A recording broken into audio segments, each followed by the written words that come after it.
Mr. Ibu's wife arrests adopted daughter, sons over alleged 300 million donations.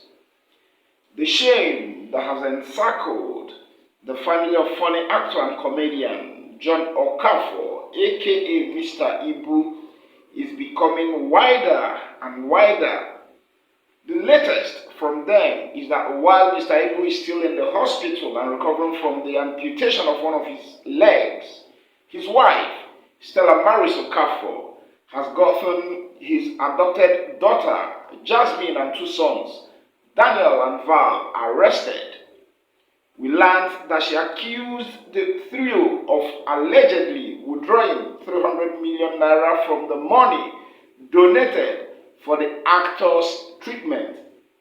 They were still with the police at Alagon Close in Lagos at the time of filing this story and may be charged to court after investigations. Allegations and counter-allegations have been emanating from the family for some time. However, the messy allegations became worse after the patriarch lost one of his legs to amputation. We shall be keeping you posted in the days ahead.